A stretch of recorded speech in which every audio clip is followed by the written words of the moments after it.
Hello shrooms and glooms, and welcome to a new video.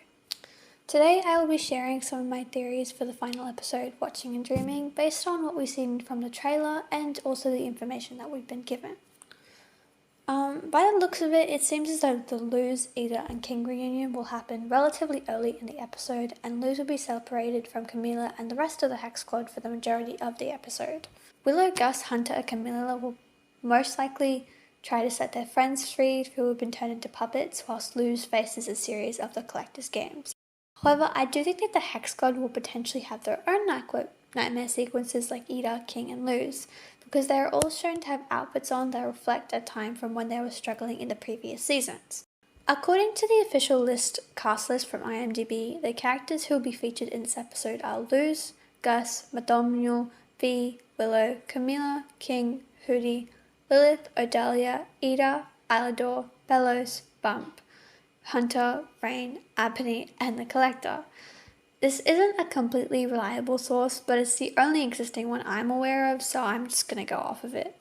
However, I do kind of find it weird that Darius doesn't seem to be in this episode, considering all the build-up with him and Hunter and their father-son relationship, but that might be a topic for another video. Seeing that both Odalia and Alador are featured in this episode, Ebony may have a point where she confronts her past, considering that her outfit is from Season 2A and B, when she was still under the control of Odalia. The same could be said for Willow, as we see her wearing her Hexide uniform, which can be linked back to Season 1 when she was bullied by Bosha. This was the time where she was at her most vulnerable. Although, I think if they were going to go down this plotline, I don't see them having much emphasis on Amity or Willow, as most of their arcs have kind of been covered in the two previous episodes. But it might just give a bit of a more satisfying resolution to both their stories and showing how they've both begun to heal from their past trauma. Anyways, for Hunter, he is seen in his Golden Guard uniform, which we know was his lowest point. And it's kind of like a time where he had basically no control over himself and his future, and the episode that we first saw him in his uniform hunting palisman was kind of when he was at his most vulnerable, because he was no longer hiding behind his Golden Guard facade. I don't know who it was, but full credits to this person, but I saw someone on Twitter also point out that Hunter could potentially be Luz's Golden Guard in her nightmare, as she's seen wearing Bellos' outfit. This kind of ties into the symbolism of how she feels responsible for everything that happened, comparing herself to Bellos and convincing herself that she's just like him, even though that we know that definitely isn't the case. Also, I just wanted to point out the parallel of Luz emulating the way that Bellos used to stand over Hunter. It's evil. It's so evil. Anyways, we might even get a little angsty moment where Hunter says something to Luz along the lines of, "You did this to me," which could also be connected to Caleb saying something similar to Bellos in a flashback before he stabbed him.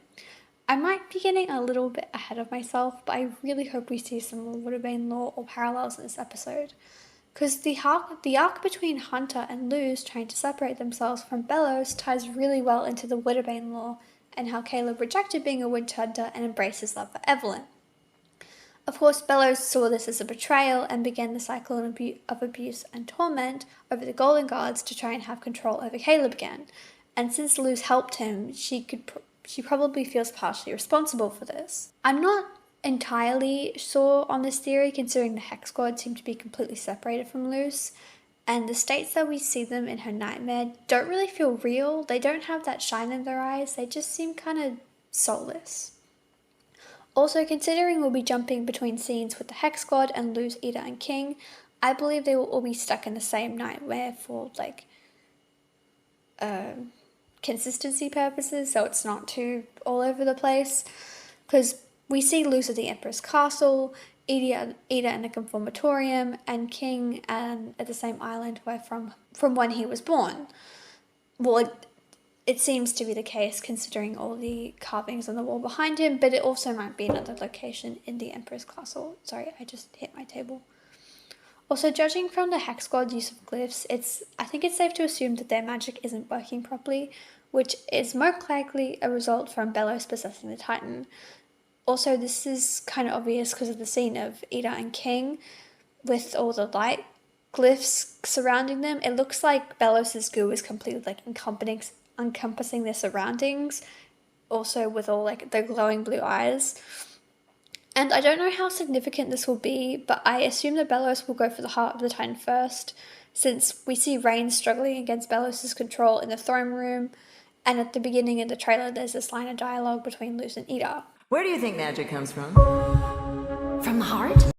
Also, someone pointed out that there are the same surrounding things, like the things surrounding King and Ida in the scene look like the lights that were surrounding Flapjack when he died, which could be the Palismans leaving Belos's body after he's been defeated. Anyways, I think that's all I have to say for today. I'm really sorry if this video was a bit all over the place. I just wanted to share some of my thoughts and theories, and would like to know if you agree with me or just have some theories of your own that you'd like to share. I hope you all enjoyed the video, and I will see you in the next one.